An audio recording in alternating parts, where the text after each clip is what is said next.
Bonjour, bienvenue dans ce nouvel épisode, dans ce tutoriel consacré au CMS Kirby. Aujourd'hui, je vais vous parler de l'inclusion de vos fichiers CSS dans vos projets Kirby. Je suis Gilles Vauvarin, développeur web freelance spécialisé sur le CMS Kirby.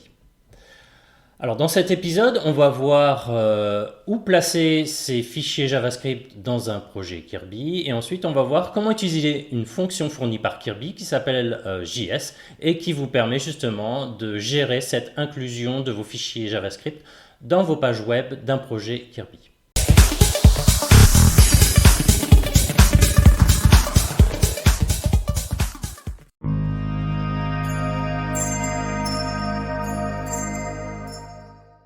Où placer ces fichiers JavaScript dans un projet Kirby? Je vais vous faire la même réponse que celle que j'ai faite pour les feuilles de style. Vous pouvez les placer où bon vous semble.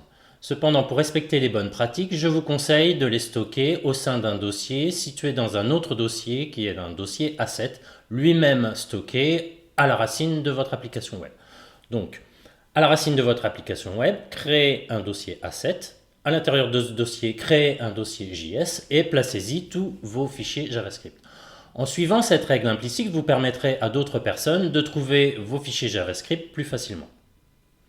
Il faut savoir que vous pouvez également appliquer des fichiers JavaScript uniquement sur des templates spécifiques. Alors pour cela, il va falloir rajouter dans votre dossier JS un dossier template dans lequel vous allez stocker vos fichiers JavaScript qui seront spécifiques à certains templates. On en parlera un petit peu plus tard. Voilà, maintenant on va parler d'une fonction particulière qui est une fonction helper fournie par Kirby qui est la fonction JS.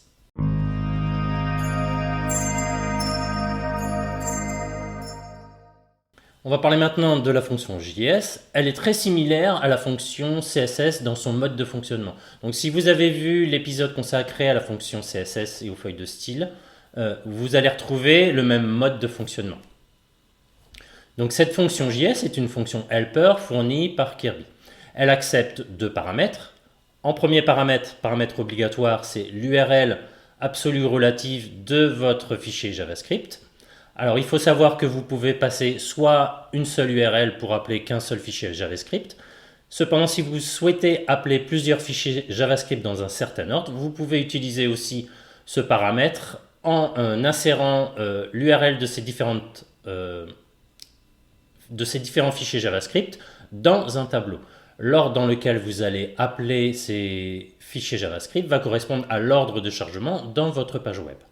Enfin, vous pouvez ici utiliser au sein de ce paramètre l'instruction @auto qui va vous permettre de charger un fichier JavaScript qui va être stocké dans un dossier asset/js/template et qui portera le nom du template auquel vous voulez que ce JS s'applique.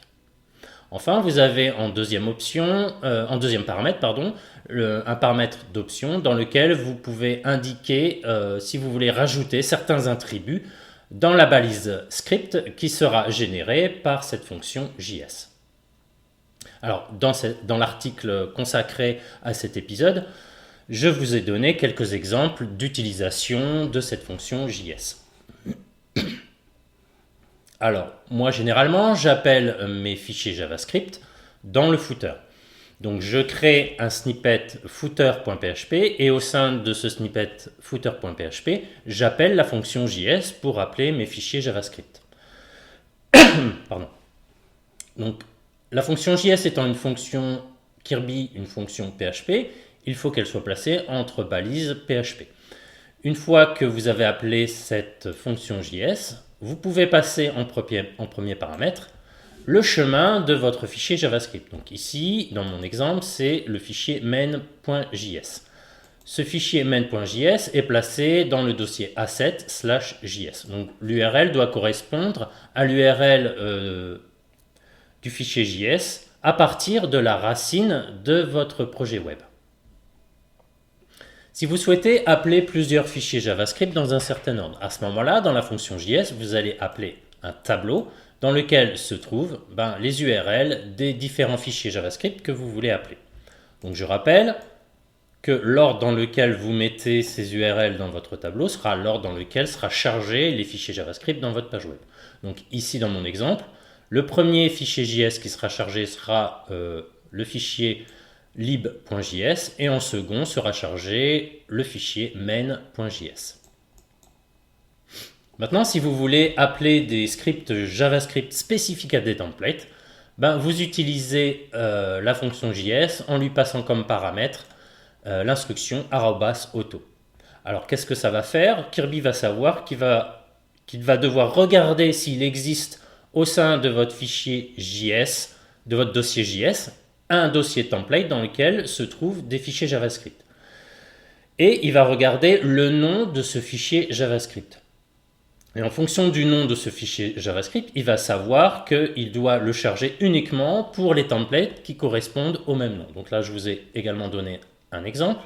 Si j'ai un template qui est intitulé home.php, alors Kirby, lorsqu'il va voir l'instruction auto, il va regarder dans mes assets, dans mon dossier JS, et il va regarder si j'ai un dossier template. Et ensuite, il va regarder est-ce que j'ai un fichier qui s'appelle home.js.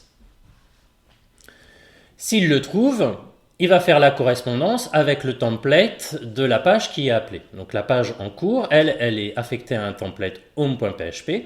Et si Kirby trouve l'équivalent dans le dossier template d'un fichier JS qui s'appelle home, il va appliquer uniquement ce fichier JavaScript.